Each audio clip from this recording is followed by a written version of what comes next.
say money won't make you happy, but everybody want to find out for themselves. Friend of mine, Rita Davenport, said money ain't important, but it's right up there with oxygen. And let me tell you something, fellas, even if you're as homeless as I am, you got some money, women will find something cute on you. Oh, he's got earlobes like Tom Cruise. I used to be so broke, I walked past a bank and tripped the alarm. Creditors would call the house and my children would answer the phone and say, my daddy said he ain't home. And sometimes they would catch me and say, may I speak to Les Brown, please? And I said, sorry, but he's not here. You sound like Les Brown. Don't you go there, big boy. Oh, my God, this thing called life. It's fascinating. So anyhow, I want to share with you, this is not anything I read. This is what I have lived and what I've learned and how the way in which you can access your greatness. And what I realize is that information won't do it. Information won't do it. Because people can go online and get information. I was training and talking to one of my speakers the other day, and he had a speech that was heavy in content. And he ran through it, and I said, listen, what is your goal? He said, I want to change people's lives. I said, then you don't need that right now. He said, what do you mean? I said, if information could change people, they can go online and get that. They go to the library and get that. If information could change people, everybody would be skinny, rich, and happy. All right? And so you look at that 2% that Gene talks about, and I'm a member of that 2%. I'm going to tell you how I got there. And I didn't know any of the stuff and any of the players that he talked about. I didn't know any of that. But I discovered a way, and now I'm teaching people how to do it in a fraction of the time. But what really amazed me and what I love about Gene is he's one of the few speakers that I've seen speaking, and he's not speaking from a theory. He's not speaking to a particular niche, but he's speaking to the planet from a place of knowing. Do you understand what I'm saying? There are a lot of people out here doing what you're doing, Gene, but the reason I have high respect for you, because you have accomplished something. Let's give him a tremendous, am I making sense on that? Yeah. And I admire your research and your study, that you're a student of success. You're studying this, you're learning still, even though you're still accomplished. And something that you just said, Greg, and I take a lot of notes, you said that truth is something that expires really as a result of awareness. That as we become more aware, what is the truth today is not a truth tomorrow. Does that make sense? Yes, and so here's what I want you to do. Shake someone's hand on your right and left, look them in the eyes and say, you have something special. You've got greatness within you. Do that right now.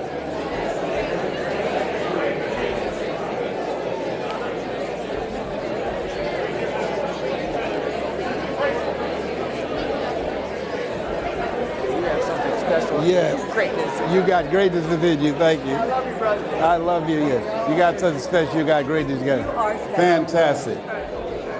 Very good. How many speakers are in the room? Raise your hand. Speakers.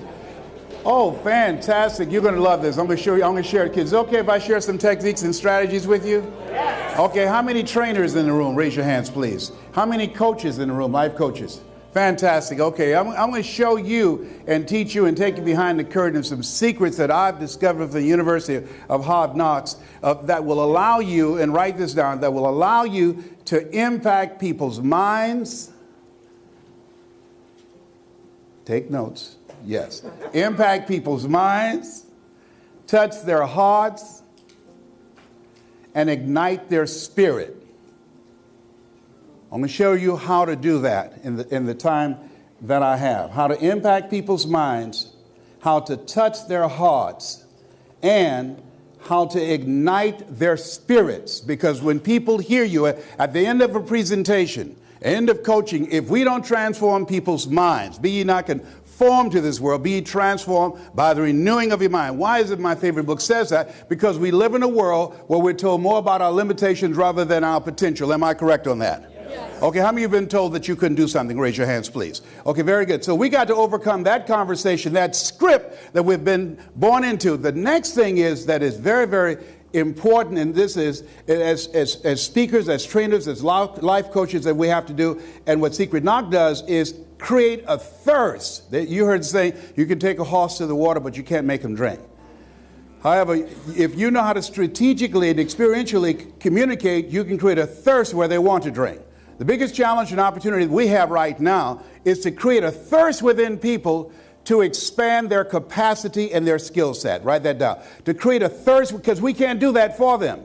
To create a thirst within people as a result of hearing us. Their mindset has been transformed. And now there's a thirst, there's a hunger to expand their capacity and their skill set. There's no shortage of opportunity. There's a shortage of mindset and skill set. There are over 2 million jobs in this country that people cannot take advantage of because of the fact they don't have the skill set. We're going through creative destruction.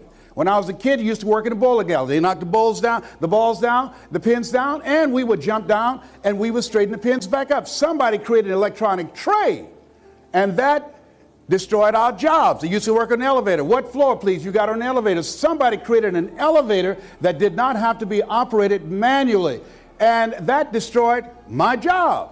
When I was in school, girls used to say, hey, what do you want to be? I want to be a long-distance operator. When you made a long-distance call years ago, they had what we call long-distance operator. Am I correct? Yes, and somebody created some technology that eliminated those jobs, millions of jobs. So now we're in it at an accelerated rate. Alvin Toffler talked about it in the book called Future Shock.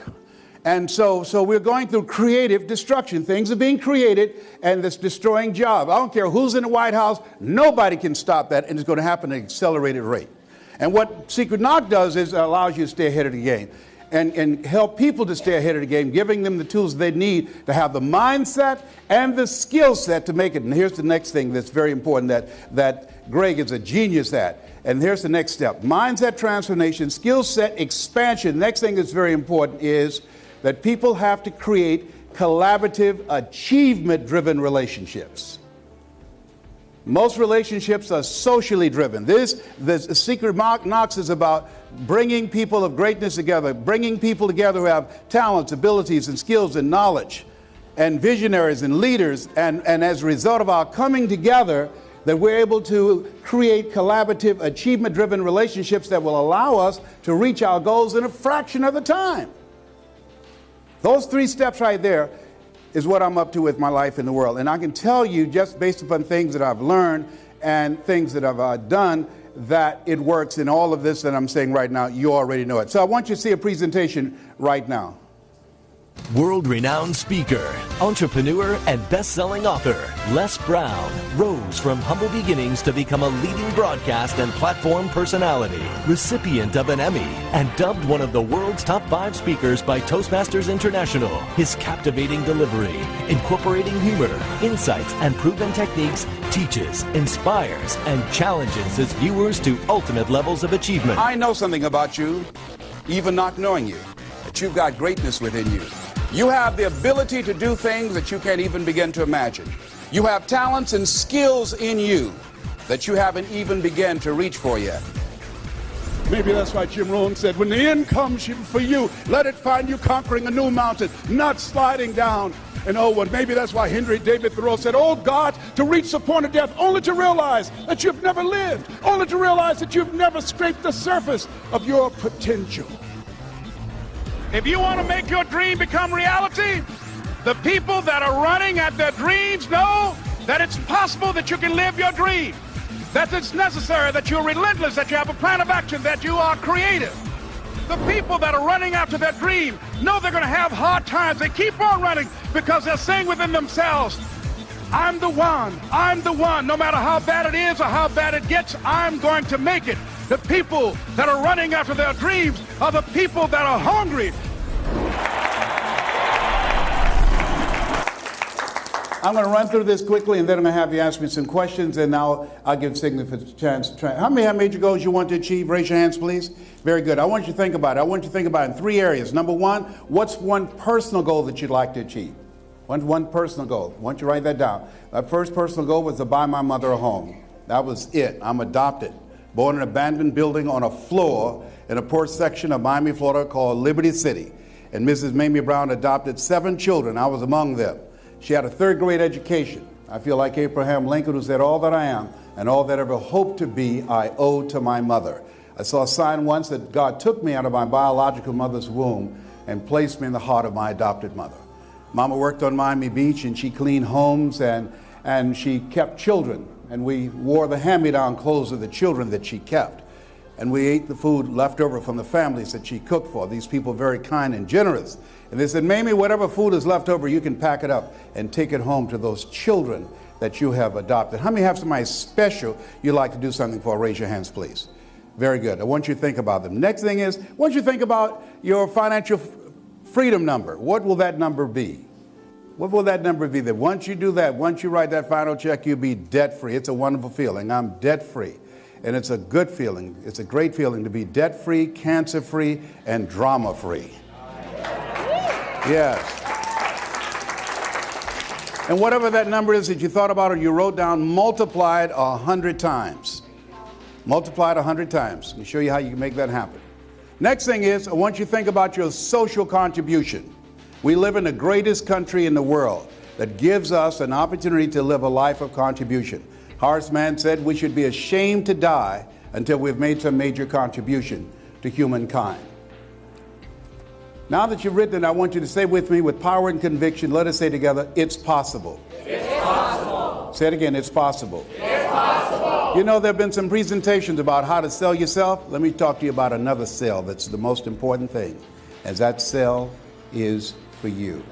Selling yourself that it's possible. Selling yourself that you have greatness within you. Selling yourself that you can do more. Selling yourself that your circumstances and your situation and what you don't have in the bank or where you are does not define you. The easiest thing I could do is get up and speak to you. The most difficult thing that I've ever done, and it took me 14 years to do. This Les Brown that you now see, Mike Williams saw him. I did not see him. Write this down. Have somebody in your life develop a relationship with someone who can see what you can't see. And the reason that most of us can't see our greatness is because you can't see the picture when you're in the frame. You need somebody with you. You need an Angelo Dundee who's in the corner of Muhammad Ali, who said, I'm the greatest, but every bout that he won a championship, Angelo Dundee was in his corner. Michael Jordan is called one of the greatest basketball players of all time, but he never won a championship until Phil Jackson showed up. Does that make sense to you? There's some people that can pull some stuff out of you that you cannot pull out of yourself. I had a friend call the other day, one of my top speakers. He's now going toe-to-toe with me, and even I would say to him that he's better. And he said to me, he said, I had no idea that I could do this. He said, I used to look at you and say, I could never be able to do that. He's gifted. He says, but now I know I'm gifted too. And there are those of you in this room, you've had experiences with people that you've been working with and people that you've coached and they've transformed and they cannot believe who they are. One of my favorite quotes, I love it, is by Dr. Howard Thurman Comforth. He was a mentor to Mahatma Gandhi and Albert Schweitzer and to Dr. Martin Luther King Jr. Dr. Martin Luther King Sr. said, Howard, I want you to train my boy MLK. Howard wrote, deep is the hunger, the voice of the genuine, the centering moment. He said the ideal situation for a man or woman to die. Have family members praying with them as they cross over. 15 years ago when I had 238 radiation seed implants, when I was first diagnosed with prostate cancer, I was reading these words and they grabbed me. He said the ideal situation for a man or woman to die. Have family members praying with them as they cross over. He said, but imagine, if you will, being on your deathbed and standing around your bed, the ghost of the dreams, the ideas, the abilities, the talents given to you by life, but you, for whatever reason, you never pursued those dreams. You never acted on those ideas. You never used those gifts. We never heard your voice. And there they are standing around your bed, looking at you with large angry eyes, saying, we came to you, and only you could have given us life. And now we must die with you forever. And the question is, if you died today, what dreams, what ideas, what gifts, what talents, what books, what voice, what stories will die with you? Miles Monroe, great speaker out of Bahamas, said the wealthiest place on the planet, it's not in the Far East where there's oil in the ground. It's not in South Africa where there are diamond mines. He said the wealthiest place on the planet is the cemetery, because there you'll find potential never realized.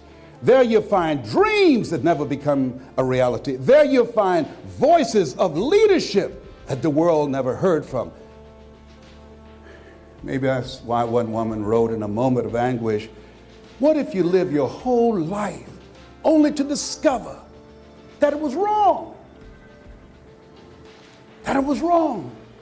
That you live your whole life playing small. And that God had so much more in store for you. Maybe that's why Henry David Thoreau said, oh God, to reach the point of death only to realize that you've never lived, that you've never scraped the surface of your potential. Let's everybody say together, live full, die empty. And so I want to just share with you that I don't know you, but here's what I know about you. Some of you I do know, that you got something special. You got greatness within you. I know, based upon my own experience, that I know you've done things that you feel good about and that you're proud of, but I can tell you, you have so much more in you. You have so much more in you than you can ever begin to imagine. Here's how you get it out. Write this down. Put yourself in, and you're doing this already, in a perpetual state of preparation and discomfort. Put yourself in a perpetual state of preparation and discomfort. And that's what you're doing here. This is what Secret Knocks is about. Because, and write this down, your power is beyond your comfort zone. I didn't do what I'm doing now because I had to get out of my comfort zone. Mike Williams told me, Les Brown, you can be more than a disc jockey, the man about town, emceeing programs at the Bottoms Up Club and the Pink Pussycat and Jamaica Club, being a morning personality on WVKO radio station in Columbus, Ohio. You can do more than that. How many had somebody see something in you didn't see in yourself? Raise your hands, please. So I didn't see that. And it took him 14 years to convince this Les Brown that you now see to come out. And when his daughter, which is my goddaughter, Anika, called me to write the foreword to his book, write this down. The Road to Your Best Stuff. Get that book. That's my mentor. If it weren't for this guy, you would not know this Les Brown. I'd have still been in radio. The Road to Your Best Stuff by Mike Williams. I started crying. She said, why are you crying? I said, because oh my God, that had I not gone to Champion Junior High School in Columbus, Ohio, the day that your father spoke and I was following him around, and he said to me, Les Brown, I want to work with you. You can do more than you're now doing. I said, you would not know this voice. Write this down. You have a power voice. You have a power voice. There's another voice in you. I believe in something Gene said. There's no accident that you're in this room. I believe that everything at this stage of my life, and I beat cancer last year for the second time, last year at this time. Thank you very much. Yeah. Last year at this time, cancer metastasized in 8 different areas of my body, ate 40% of my T1 vertebrae, put 50 pounds on me. Then I became type 2 diabetic, could not come to one of the meetings last year. And now stand before you, my PSA is 0.00. I'm no longer type 2 diabetic. Yeah. And like Frank said, I believe that there's another calling. There's something else that I'm supposed to do. That's why I talk about what my products do and my training, and what my goal is to train people on is how to speak to the mind, the heart, and the spirit. And so let's go through this. Let me share this with you. Let's go through the next slide, please. Let us say together, get out of your head and into your greatness. Next, please. Yes. I'm going to run through these real quick. Let's go. You have greatness within you. You have the ability to do more than you can ever begin to imagine. Next one. My living legacy, ladies and gentlemen, one of the goals that I'm doing and I'm looking for support is to train 100,000 voices of hope outside of politics and outside of religion, both of which I believe polarize and divide people. Ordinary people, teaching them how to stand in their story and how to become a strategic, experiential storyteller. They're people that are waiting to hear your voice, and that when you speak to them, they're going to hear you. When you speak, you'll be able to transform their minds. You'll be able to create a thirst within them to expand their skill set so that they'll be able to create and craft a life that they feel good about in this global economy, and encourage them to create collaborative, achievement-driven relationships. And I believe that we can transform the planet with that. Let's go to the next. What is your story? The way we live our lives is a result of the story that we believe about ourselves. Mr. Washington was an interrupter. That's what you are as a speaker, as a trainer. And I'll never forget this man. I came in his room. He said, young man, go to the board and work this problem out for me. I said, oh, I can't do that, sir. He said, why not? I'm not one of your students. Look at me. Yes, sir. Go to the board and work the problem out anyhow. I can't, sir. The other students started laughing. He's DT. He's Leslie. His brother is Wesley. He said, what's DT? He's the dumb twin. And as they erupted in laughter, he came from behind his desk. When I looked at him and said, I am, sir. He said, don't you ever say that again. Someone's opinion of you does not have to become your reality. That was an interruption in my life. He interrupted my script. He looked at me with the eyes of Goethe, who said, look at a man the way that he is, he only becomes worse. But look at him as if he were what he could be, then he becomes what he should be. And so we developed a relationship. Let us say together, interruption. Distract. What we do as speakers, and this is how I train speakers, write this down. 3 things that we do. Number 1, distract, dispute, and inspire. We distract them with our story. That's why it's very important for you to learn how to tell your story and be strategic and experiential. You distract them from their story. Psychologists call this self-explanatory style. He said, young man, someone's opinion of you does not have to become your reality. My mother said, sticks and stones can break your bones, but words will never hurt you. How many of you know words can hurt you? They can hurt you very deeply, all right? So what he did, he distracted me. That's what you're doing when you speak, when you tell people your story. And why is it important for you to learn how to tell your story? Because the fact that when you speak, when you're presenting, people are asking 3 questions. Write this down. Who are you? What do you have? And why should I care? We're going to be watching the debate tonight. You know what people will be looking for? Who is Romney? They want to know that. They're familiar with the president. They want to know, who is this guy? When you go in the room and you're talking to somebody one-on-one, small groups, large groups, who are you? What do you have? And why should I care? Does that make sense? Okay, now, write this down. And I saw when somebody I was working with, they did this last night. I said, whoa, never let what you want to say get in the way of what your audience needs to hear. Never let what you want to say get in the way of what your audience needs to hear. Person wanted me to work with, I came to see her last night. I'm out talking to people in the audience. She was up there ready to do her presentation. One of the first things I do when I am booked for a client or corporation, what gave me the competitive edge, because I didn't have money, I don't have a college education. When I was in 5th grade, I was labeled educable, mentally retarded, put back from the 5th grade to the 4th grade, failed again when I was in the 8th grade, never worked for a major corporation. And I was looking at, my dream was to establish myself as an intellectual resource for corporate America. You saw my client base. Now, what I had to do is find a way to make myself stand out. What I noticed that most speakers are scripted. They have a memorized script. So I trained myself to, and something that the Gene had up on the firm. He said, people talk about building a mousetrap. He said, find out the nature of the mouse. Remember that one? So I never go in to speak to somebody until I find out the nature of the people that I'm speaking to. Who are they? What do they have? What does work? What does not work? I do communications intelligence. And so not only to the people who bring me in and I do a needs assessment, but I come early to talk to the people in the audience that I'm asking them, if you were in my position, what do you think people need to walk away with that would be of value to them? Those are 2 different conversations. Am I making sense? And I train myself to speak extemporaneously and create the experience. Write this down. Create the experience. You create the experience for them. And let me tell you why you are so important now than ever before. Bill Gates said the retraining of Americans will be the biggest budget in this century. So let me show you something. Let's go through the slides right quick. Boom, next one, please. Go to the next one, please. I'm going to run through some stuff right quick. Go ahead. Go to the next one, please. Learn how to tell your story. Next. Now, right there, you have an energy signature.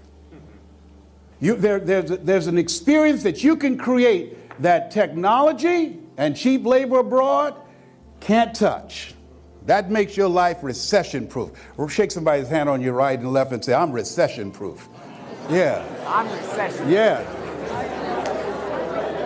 Yeah. Yeah. Yeah. Yeah. This experience right now cannot be created by a computer or technology, a cheap labor abroad. Am I correct? Yes. Yeah, you have an energy signature. And once you learn how to create that with your story, there will always be room for you. What Christ is for the masses is an opportunity for an individual who knows how to tell their story and know how to use their energy signature. Am I making sense on that? Yes. Go ahead. Good. Now, you've seen a lot of speakers, but you're already doing this, building key relationships. Next, please. If your dream is different than the story you believe about yourself, you will always manifest your story. As I'm speaking to you right now, I'm interrupting your script. Some of you are stepping outside of the script of the story you've been written into, and you're ready to play a bigger game. Who's ready to play a bigger game? Raise your hands. Very good. How much time do I have, please? I'm going to be on time. Give me time. Yes. Yeah. If you just give me 15 more minutes, I'll run through this right quick. All right? Let's give me 15 more. I'll run through this right quick. Now, develop the mindset of a successful entrepreneur. We'll skip those 7 principles. Go ahead next. Oh, storytelling, write this down. Email me at yes@lesbrown.com, and I'm going to send you 7 strategies for being an effective storyteller. How many like to learn how to do that? Show you what I do, get you in my head, all right? Just email me at yes@lesbrown, put in there that secret knock, and we will send that out to you. Next, please. Also, next, go forward, please. Also, what I'm going to do, and I'm going to send you some, that you will give them some, I'm going to send this to you, Greg, and then you send it out to them. You will see, I'm going to send you some videos of students that have worked it, and you see how they craft their story, and you see how, in whatever your business is, you see examples of it, how you can use your story to influence and impact an audience in any kind of setting, and gives you the versatility to do that. Let us say together, I live a cause-centered life. See, this started out small in Greg's living room, but it's bigger than Greg and Allie now. Can you see that? Yeah, how many of you want to live a cause-centered life? Raise your hands. Absolutely. You know, we want to make some money, but how many of you want to leave a mark, please? Yeah. I read this article, The Case for Optimism. Regardless of your political persuasion, when I look at you and come in this room, and I look at Secret Knock, and I look at Greg and Allie, when I look at Coach, y'all don't know Coach, but that's my homie. When I look at him, okay, it's a case for optimism. When I see Coach smile, it's a case for optimism. Can't be cynical. We have created a generation of cynics and critics. There's never been a statue erected to a critic. There's never been a statue erected to a critic. Just imagine if when the President Barack Obama, regardless of your political persuasion, had gotten elected, what if the Republicans had said, we're going to work together to create a new world, as opposed to our number one agenda is to defeat him. Come on. You can't build and tear down at the same time. That's a whole different other mindset. The reason that we're here about Secret Knocks is because we have a person who has a sense of optimism that all of us share, that all of us can do better, all of us can have more, all of us can create more and leave a mark. And not just marking on our bodies, but making a mark with our life. You're getting a mark on your body, you sit down and let somebody do that. That's no biggie. You have to stand up and get engaged in life to do something beyond that. Next one, please. But that's worth reading. It's very interesting. Let us say together, I choose to live, my greatest life now. How many of you speak for corporations right now? Raise your hands, please. Very few who. Okay, I'm going to show you how you can get to just using something very basic and simple and get to earning, and I'll tell you what I know, earning $25,000 an hour. How many like to do that? Raise your hands, please. Good. How many like to earn $125,000 when you speak outside the state? All right? Good. I'm going to bring you into my world. This is what I do. Okay, now let's go to the next one. Notice how I started off. I started off with my story. I said I was born in an abandoned building with a twin brother. Remember I said that? And we were adopted. What does that have to do with IBM or Xerox or the $1 Million Round Table or Remax? What does that have to do with corporations? Nothing. Am I right? How many of you got a story?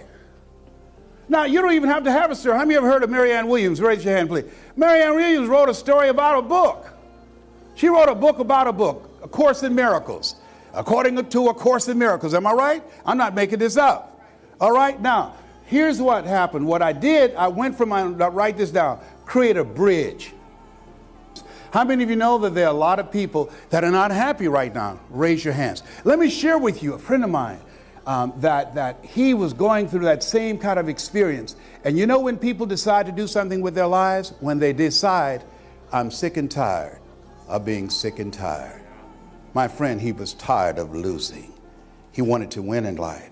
And the way that his life was at that point in time, it wasn't giving him what he wanted. How many of you have been there? Raise your hands, please. Write this down, accountability.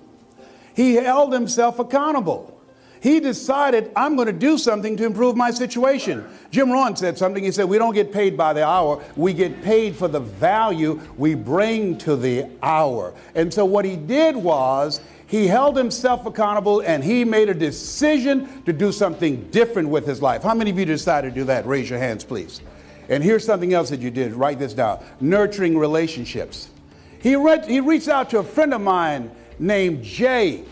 And Jay is his coach. See, one of the important things about making it in life, you got to have some nurturing relationships, relationships that bring the best out of you. There are two types of relationships, toxic relationships and nourishing relationships. Toxic relationships, they bring you down. Toxic relationships, they point out all of your shortcomings. Toxic relationships, they will remind you of mistakes. But nurturing relationships, they bring the best out of you. Nurturing relationships, they hold you higher to a higher standard.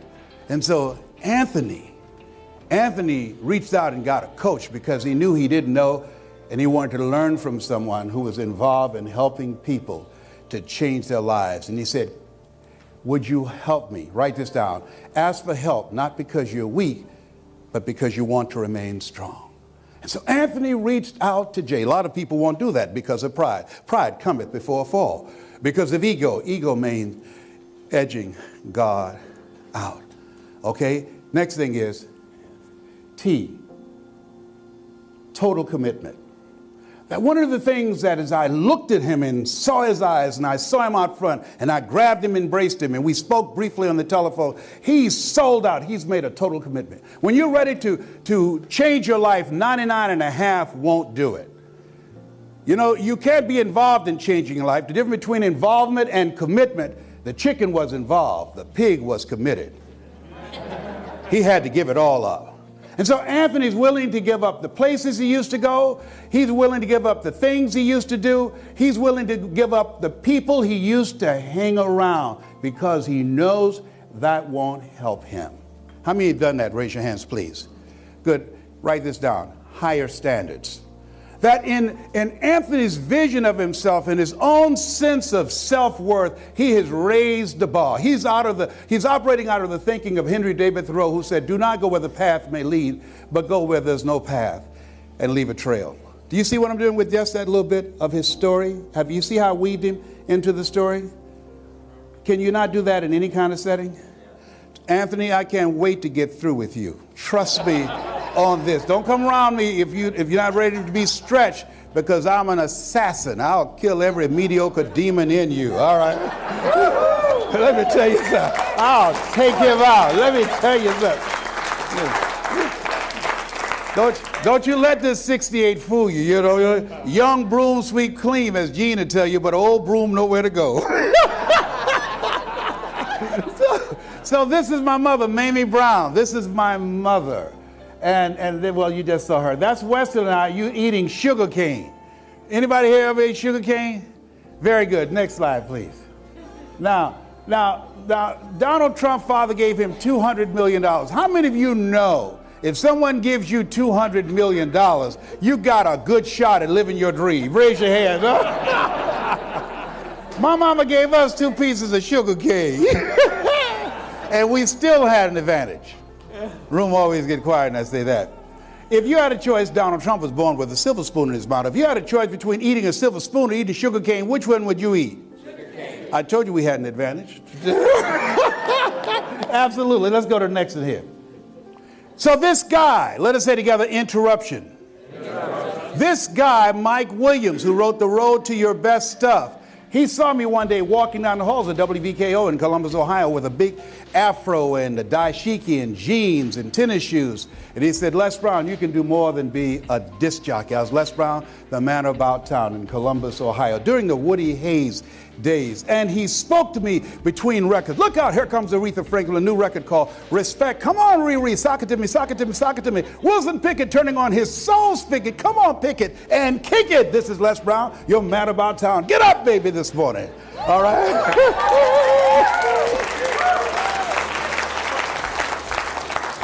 So he said, you can do more than that. Next slide. He said, you can do more than that. And so he expanded my vision of myself. How many of you had some people to expand your vision of what was possible for them?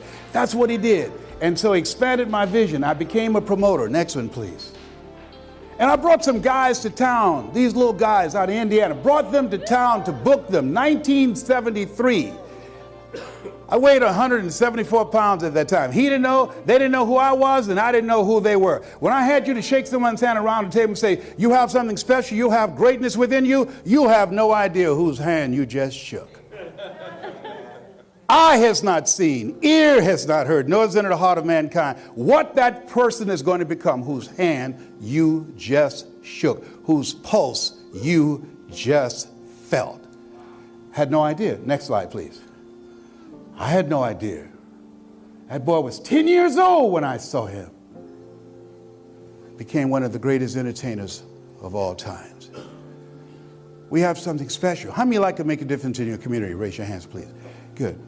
We work with people to learn how to begin to reach beyond their comfort zone. I was a community commentator because of Mike Williams. I became actively involved in the community, leading demonstrations of 10 to 15,000 people. Being in that studio was not enough. How many of you got a job? Raise your hands, please. How many work on a job? Good. The reason you're here is because you're not mentally fit to work for somebody for the rest of your life. Being on a job is not enough for you. And that's why you're here, and you're in the right place. And so I wanted to do so. I wanted to make a difference in the community. How many like to make a difference in your community? That's what I wanted to do. And so next slide. And so I wanted to make my voice heard beyond entertaining people. Notice the difference in the disc jockey. You saw the disc jockey and then the community activist. Notice this evolution. There are other individuals in the chair where you're now seated. And this guy here, raising my hand, I was elected to the Ohio legislature. And I was the chairman of the Human Resource Committee. I was elected 3 terms. Didn't have the money. Don't worry if you don't have the money. Didn't have the money for this. Didn't have the contacts. Didn't have the experience.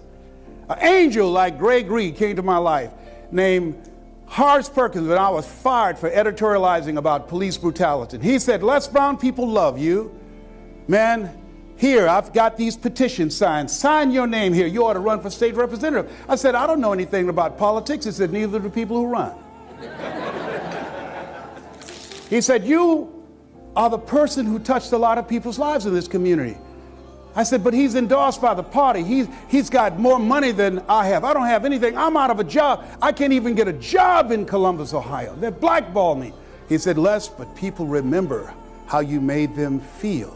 I ran for office. I had a saying when I was on the air, stand up for what you believe in because you can fall for anything. I had $650.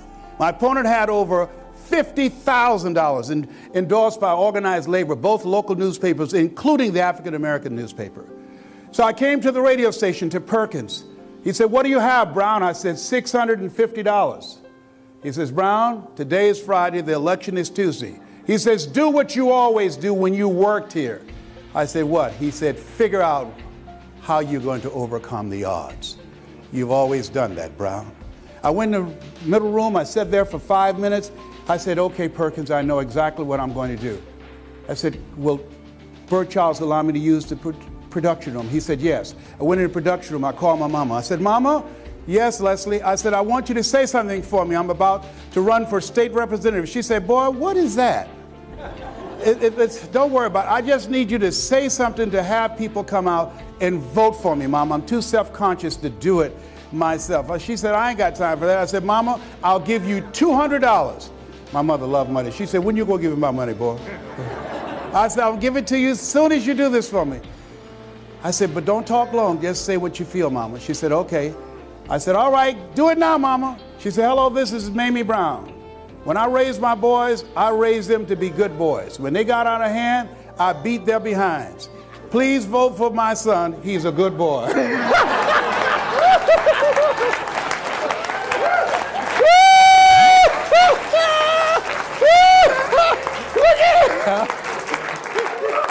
Usually in the state representative race, they get about 3,000 votes. I got 26,000 votes. I beat an incumbent, a 22-year incumbent in a district that was 65% white. 4 attorneys ran against, huh? Give your mother a bonus? Oh, yes. I sent her $400. See ya? Yes. So next slide, please. I love politics and I love my mother. I went to Miami to take care of my mother. Write this down. Create strategic partnerships. You're doing that already. You don't have to write that down. Write this down. Borrowed credibility. Dr. Norman Vincent Peale was the top man when I was coming up. I admired him. He spoke from his diaphragm. He spoke and he gave me goose pimples. I remember when I first went to meet him, like you and I met today, Anthony. I was backstage, and when his wife opened the door, Martha, she said, you're not Les Brown, the man about the band of renown. I said, no. She said, who are you? I said, I'm Mrs. Mamie Brown's baby boy. And so she said, Pops, she said, he's here. Les Brown, who's going to open for you, but it's not the band leader. So his back was to me. He said, Les Brown, shoot for the moon, because even if you miss, you'll land among the stars. I said, sir, that's my quote. I sent that to you when I was in the 10th grade. He said, Mr. Brown, every time I speak, I close my speech out with that quote. You see it on bookmarkers and on posters. I sent that to him. Shoot for the moon, you'll land among the stars. Next, please. And so I resigned from the Ohio legislature. I went back to take care of my mother. I gave up my political ambitions. I was going to run for the Senate, then Congress, and lieutenant governor to take care of Mama. Mama was a 22-year breast cancer conqueror. That's my baby. Whenever I speak, I can feel her presence with me. God took me out of my biological mother's womb and placed me in the heart of that woman that you're looking at right now. My brothers and sisters wanted to put her in a nursing home. Les, we got a good nursing home for her. Let me tell you something. She didn't wipe their behinds. She wiped our behinds. How could one woman raise 7 children who couldn't take care of themselves, but 7 grown people couldn't take care of one woman? I had a problem with that, all right? Yeah, sure, yeah. How many of you have had something happen to you in life that put your dreams on hold? Raise your hands, please. Yes. So that happened for my mother, but that's my baby. Next, please. And so, but where's what happened? What Mike Williams did was, let us say drip. Say drip, please. Drip. He kept dripping on me. And what he did was, I realized it was, now, and this is, I felt that I didn't know enough. Write this down. It's not what you don't know, it's what you think you need that keeps you from playing a bigger game. I didn't think I was enough. Gene said it, you are enough. Everything you need, you have it in you right now. The biggest challenge is to come to a place, and it's an ongoing awakening process. We read where God put man to sleep, never read where he woke him up. It's a gradual process, awareness. As we become more aware, we become aware of who we are, and it shows up in our behavior. That's a PBS special that I did over. How many of you have college education? Raise your hands, please. Very good. How many have ever given a lecture at Harvard? Raise your hands, please. Good. Shake someone's hand on your right and left and say, that's in your future. That's in your future. Shake somebody's hand on your right and left. Yeah, that's in your future. Yes, right here. Everybody point at me right now. Everybody point at me right now. Everybody point at me right now. Say, Les Brown. If you can do it, I can do it. This time when you come back and say, I said with more power. Ready? Do it again. Les Brown. If you can do it, I can do it. Absolutely. Yes, it is. And you will. Thou shalt decree a thing, and it shall be established unto you. Next, please. And so I won the highest award from the National Speakers Association. Didn't do this for 14 years. Next, please. How many ever heard of Toastmasters? Won the highest award from Toastmasters, the Golden Gavel Award. Didn't have any idea. Didn't do this for 14 years. You know why? Because it was hard. In order to reach your goals and live your dream, you got to make a radical change in who you are. How many decide not to do something because it was hard? Raise your hands. Be honest. Now, raise your hand. Write this down. If you do what is easy, that's coming up with excuses, giving yourself a pass. If you do what is easy, your life will be hard. But if you do what is hard, your life will be easy. Does that make sense? And so it took him 14 years to convince me to make the hard decision to make a radical change in myself, to die to who I was, to give birth to who I could become.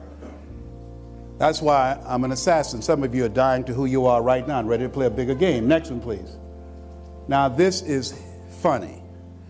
14 years it took him to convince me you got a voice. 14 years. They selected Toastmasters, the top 5 speakers in the world. General Norman Schwarzkopf, who ever heard of him? Raise your hands, please. Lee Iacocca, raise your hand, you ever heard of him? Robert Schuller, raise your hand, you ever heard of him? Paul Harvey, you ever heard of him? And see that guy in the center right there? Some of y'all need to go out and get some sugar cane. Next slide, please. Who'd have thought? Shake someone standing on your right and left as you look at that picture and say, I got to play a bigger game. I got to play a bigger game. I got to play a big game. I got to play a bigger game. I got to play a bigger game. I got to play a bigger game. Am I making sense on you? I got to play a bigger game. I'm shocked. Now, these are people that we're going to run this. This is Darren Benzie. He helped to develop DirecTV, billion-dollar corporation. This is Sean Arnold. Slow down just a minute. Shout out, but Darren, he's not working with us. He's been listening to me since he was 11 years old. There are certain people who are going to hear your voice. They'll hear me in their ears, but they will feel you in their heart and their spirit. That's why I'm training these 100,000 voices of hope. He heard me when he was 11 years old. His father died when he was very young. He's an attorney. He was the attorney for Rupert Murdoch, and we worked together. He's an incredible young man. Next, please. He found me. Sean Arnold was working. She's an attorney. And Sean, we worked together last night. She had a great night. Sean earned $4,000 last night. She was no longer billable hours. She's living her dream, changing lives. She was in foster care here in California. We are both advocates for kids in foster care to give them a voice. Go next one, please. Alan McDougall. Alan McDougall was a coal miner, an introvert out of Pennsylvania, used to be an alcoholic. To show you about your voice, it can change lives, can save lives. The guy who saved his life from alcoholism was in a bar drunk, and he paid a guy $50 to kill him, to run him over. He drank a few other drinks and went and laid in the street with the empty bottle on his chest, which was as empty as his life. He tensed himself when he heard a car coming. And then all of a sudden the car stopped, door opened, he heard the footsteps. The guy said, "What are you doing?" He said, "I'm waiting to die." He said, "What are you doing later on tonight?" He said, "I wasn't planning on being here." He said, "Let me help you out. Where are you staying?" "At a hotel down the street." He said, "Good, I'll come see you at 12 midnight and I'll bring some drinks." Guy said, "Yes." Guy was an alcoholic. He thought he was going to bring him some drinks. And this guy showed up with 2 cups of coffee and had a conversation with him and gave him a CD, a cassette tape called "It's Not Over Till I Win" by me. And that guy, life changed that night, and that guy saved Alan McDougall, who's now the national spokesperson for Mothers Against Drunk Drivers. Isn't that something? Yes. Next, please. This young lady heard me speak. She was a teacher. 2,000 people, but she felt, as Mr. Washington spoke, I was talking to her. And so Annie, you can go to Dive Into Your Imagination, go to her website. Annie, she resigned from teaching. There are people that when you speak, you're going to change their lives. When they hear your voice, their lives will never be the same again. They'll leave your presence feeling better about themselves, but talking about you because of your story. Annie sold everything she had because her passion was doing videography under the water. She's with some island, and they were videotaping Hammerhead Shark. She emailed me, Les, come on down. I emailed her back and said, have you ever heard of a black person being eaten by a hammerhead shark? We don't do that. We don't do that kind of stuff. Freeze to death on Mount Everest. We don't do that. Sharks don't eat black people because we don't go where they are. I'm serious. You never heard of a black person say, oh, I got bit by a shark, homie. Yeah, that's no, that ain't us. Next, please. Next. Take back your power, Trish. Luann, I'm training Latino speakers and Asian speakers, Ming Wong and others. Go to the next one, please. So my goal is, you ever heard of Fiji Water? He was the chief operating officer for Fiji Water. Did a major project for him, brought it in under time, made a lot of money for him, and then they let him go, say we're going in another direction. So now he's the leadership, he's the voice of leadership. Clifton Anderson, go to his website. Incredible voice, incredible voice. This guy, Johnny Wimbrey. Johnny lives in Dallas, Texas. His best friend was killed in a game. Johnny's in and out of juvenile detention center, in and out of prison. He's an ex-felon. So he was in church ready to avenge his best friend's death with a gun in his pocket. After his best friend's mother left the church, the reporters came up and ambushed and said, what do you have to say about your son's death? And she said, I forgive the young man who killed my son. Johnny's standing there angry, and her words just dispelled his anger. He said, I loved him, but I didn't love him as much as his mother. He went back into church, gave the minister his gun. The minister said, here's the number. I want you to call this guy. His name is Les Brown. You've got a lot of energy. You've been using it destructively. He can help you use it constructively. Johnny called me. I've been working with him for 7 years. He wrote a book called From the Hood to Doing Good. Just got back from Israel, what perhaps one of the most electrifying speakers I've ever trained. Next, please. So, how many of you like quotes? Raise your hands. I love quotes. Good. Email me at yes@lesbrown.com. We'll send you some. Yes@lesbrown.com. Next, please. We'll send you my favorites. And also, my goal is passing out positive words on the planet. And so if you go to my Facebook, brown.les, every day we have about 2 or 3 messages there. And then the proof is in the pudding. Just read what people are saying about those posts that we have up there. And you can follow us on Twitter as well. I'm going to tell you my story. Let us say together, you got to be hungry. Say it again, you got to be hungry.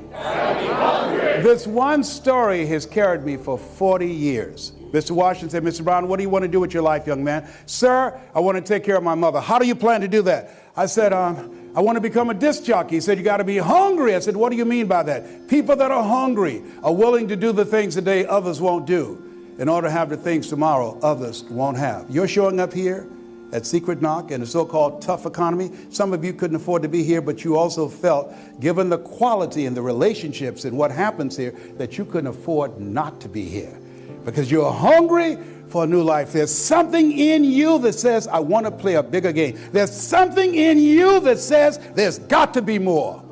You're not willing to settle. And so you've put yourself in an environment that's uncomfortable. You put yourself in an environment that will stretch you and expand your mind about what's possible. And so he said, what do you want to do? I said, I want to become a disc jockey, sir. He says, good. He said, I want you to listen to Earl Nightingale, the strangest secret in the world. Listen to this over and over and over again. I listened to it. He said, continue to listen until you're producing the results. Faith comes by hearing and hearing and hearing. And then here are my car keys. I want you to go to my car at lunchtime. I said, why? I want you to listen to Paul Harvey. Why? He's the world's greatest communicator. He does a program called The Rest of the Story. Mr. Brown, you want to be successful? I said, yes, sir. Once you open your mouth, young man, you tell the world who you are. Learn how to tell your story and other people's story. Sit in my car at lunchtime. Most people won't do that. I will, sir. I will, sir. And so I did that, and he shared a variety of things with me. And so in limited time, I want you to know that you have something special. You have greatness within you. You have to have a mindset that I'm going to access my greatness, and that's why you're here. And so I went to WMBM radio station when Mr. Washington told me he gave me all he can give me, and he'd worked on me and worked on my mind and worked on my communication skills. WMBM radio station was the radio station on Miami Beach. Hello, Mr. Butterball. How are you, sir? My name is Les Brown, sir. I'd like to be a disc jockey. Young man, you have any journalism in your background? No, sir, I don't. Have any experience in broadcasting? No, sir, but I'm good, sir. I visualize every day. Just let me audition for you. Just give me a shot. I came back the next day. Hello, Mr. Butterball. How are you, sir? My name is Les Brown, sir. I like to be a disc jockey. He said, I know what your name is. Weren't you here the last 2 days? I said, yes, sir. Didn't I tell you no the last 2 days? I said, yes, sir. He said, then why are you back today? I said, well, sir, I know whether or not someone got sick or someone died, sir. No one got sick or died. No one was laid off or fired. Now don't you come back here again. I came back the next day, talking loud, looking happy, like I was singing for the first time. I said, hello, Mr. Butterball, how are you? He looked at me with rage. He said, go get me some coffee. I said, yes, sir. My favorite book says, the greatest among you will be your servant. How many of you are serious about reaching your goals? Raise your hands. Yes. Good, write this down. Provide more service than you get paid for. Day is gone where you can say, well, this is not in my job description. Make yourself stand out. Provide more service than you get paid for. Make yourself stand out in a special way. So I became the errand boy for the disc jockeys. I'd go get their lunch and their dinner, knowing my time will come. Let us say together, I expect to win. On the weekend, they would come out to the parking lot. Their cars would be clean inside out. Who did this? I did, sir. What do you charge, young man? Nothing, sir. Just want to help out. Write this down. Give before you ask. Give before you ask. Give service. I just want to get my foot in the door. I just wanted them to see who I was and how I show up in the world and what I do. Judge a tree by the fruit it bears. So they said, look here, Donna Ross and the Supremes are coming to town, the Four Tops and the Temptations. Here are my car keys. Pick them up and take them to the Fontainebleau Hotel on Miami Beach. Be my pleasure to serve you, sir. I would drive the disc jockeys, big long Cadillacs, all over Miami Beach with those entertainers. Didn't have any driver's license, but I was driving like a had some. Then one day, it was a Saturday afternoon, a disc jockey by the name of Rockin' Roger was drinking while he was on the air. Rockin' Roger got so drunk he could not complete the show. It's a Saturday afternoon. He was slurring his words. It's a Saturday afternoon. He was about to fall off the chair. And I was walking back and forth looking at him. Young, ready, and hungry. I was saying, drink, rock, drink. Drink, rock. I was going to get him some more if he'd asked me to. Then pretty soon the phone rang. It was the general manager, and I answered the phone. I said, hello? He said, young boy, this is Mr. Klein. I said, I know. He said, Rock can't finish his program. I said, I know. He said, would you call one of the other DJs in? I said, yes, sir. I hung the phone up. I said, now he must think I'm crazy. I called my mom and my girlfriend, Cassandra. I said, y'all come out on the front porch, turn up the radio. I'm about to come on the air. I waited about 20 minutes. I called him back. I said, Mr. Klein, I can't find nobody. He said, young boy, you know how to work the controls? I said, yes, sir. He said, go in there and segue the records, but don't you say nothing here. I said, yes, sir. I put on the fast record. I said, look out, this is me, LB Triple P. Les Brown, your platter playing papa. There were none before me and there will be none after me. Therefore, that makes me the one and only. Young and single and love to mingle, certified, bona fide, dubly qualified to bring you satisfaction and a whole lot of action. Look out, baby, I'm your love man. I was hungry. Get the old man a round of applause. Shake someone's hand on your right and left and say, you got to be hungry. Do that right quick.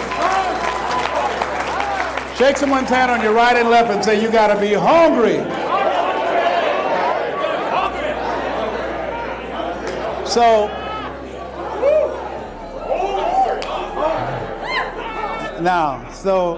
anyhow, I want to say that you're here because you're hungry.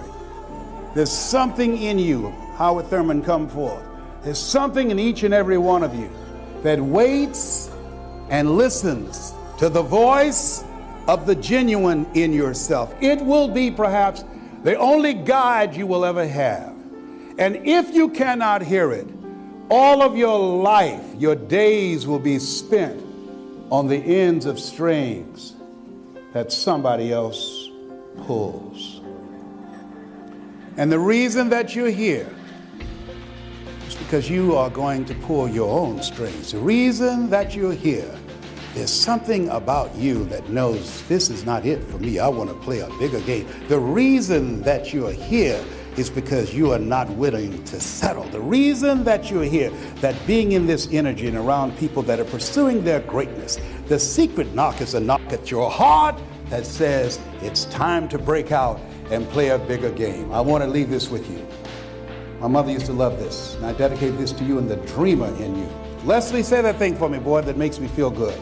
It says simply this: if you want a thing bad enough to go out and fight for it, to work day and night for it, to give up your time, your peace, and your sleep for it, if all that your dream and scheme is about it, and life seems useless and worthless without it, and if you gladly sweat for it and fret for it and plan for it, and lose all your terror of the opposition for it, and if you simply go after that thing that you want with all of your capacity, strength and sagacity, faith, hope, and confidence, and stern pertinacity, if neither cold, poverty, famish, or gold, sickness or pain of body and brain can keep you away from the thing that you want, if dogged and grim you besiege and beset it, with the help of God, you'll get it. This has been Mrs. Mamie Brown's baby boy and Greg and Allie's pride and joy. And Coach says, God bless you, God bless your dream, and God bless America.